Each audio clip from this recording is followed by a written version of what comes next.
আরেকটা বিষয় যেটা খুব আলোচিত হচ্ছে রিনিউয়েবল এনার্জি। হ্যাঁ, গভর্নমেন্টের কিন্তু এখানে খুব ফোকাস রয়েছে, কারণ রিনিউয়েবল এনার্জি যে থিমটা, এই থিমটা ছাড়া কিন্তু আমাদের ইকোনমি অচল আগামী দিনে।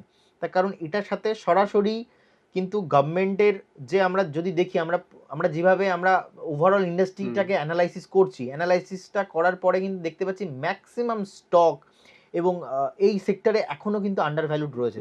একটু আগে যেটা আমরা কথা বলছিলাম যে স্মল ক্যাপ, এবং গভর্নমেন্টের এই মুহূর্তে যে ফোকাস এই ইন্ডাস্ট্রিটাতে এই কারণে রয়েছে, বিকজ যদি আমরা এই মুহূর্তে এক্সপোর্ট ইম্পোর্টের যে ব্যবসাটা গভর্নমেন্টের, সেটা যদি দেখি, সেটা ম্যাক্সিমাম কিন্তু এই টেক্সটাইলে যেরকম আছে, অ্যাজ ওয়েল অ্যাজ কিন্তু পার্টিকুলার ইন্ডাস্ট্রিতেও রয়েছে। তার কারণ এই ইন্ডাস্ট্রিটা এমন একটা ইন্ডাস্ট্রি, এটা ছাড়া যে সমস্ত কোম্পানিজগুলো, এই কোম্পানিজগুলো গ্রো করতে পারবে না। ইনফ্যাক্ট গভর্নমেন্টের আমরা যদি ওভারঅল আজকের দিন দেখি যে 5.21 ট্রিলিয়ন ইকোনমি, এই ইকোনমিটার বলতে পারি এটা 5 to 6% অফ দ্য ওয়েটেজ এই পার্টিকুলার ইন্ডাস্ট্রি থেকে আসছে। তো যে কারণে গভর্নমেন্টের ফোকাস এখানে রয়েছে, এবং আমি স্টার্টিংয়েই বলেছি আমাদের ফোকাস সেখানেই রাখা উচিত যেখানে গভর্নমেন্টের ফোকাস রয়েছে।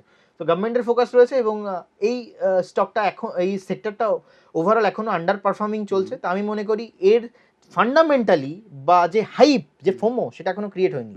এটা নেক্সট 2-3 বছরে আরো আসবে, এটার হাইপ ক্রিয়েট হবে। রিনিউয়েবল এনার্জির সঙ্গে তো ইউএস ম্যানেজমেন্ট বা ওয়েস্ট ম্যানেজমেন্টের সংক্রান্ত যে কোম্পানিগুলো রয়েছে সেগুলো তো এর মধ্যেই পড়বে। এর মধ্যেই পড়বে, অবভিয়াসলি এর মধ্যেই পড়বে। ইনফ্যাক্ট এই কারণে আমি বললাম যে ওভারঅল এটা সরাসরি, যেরকম আমরা টেক্সটাইল বা বা আমরা যেটা দেখি ম্যানুফ্যাকচারিংটা যেরকম যতটা জরুরি, ততটা আমাদের পার্টিকুলার এই সেক্টরটাও জরুরি। এটা ছাড়া আমাদের ইকোনমি গ্রো হতে পারে না।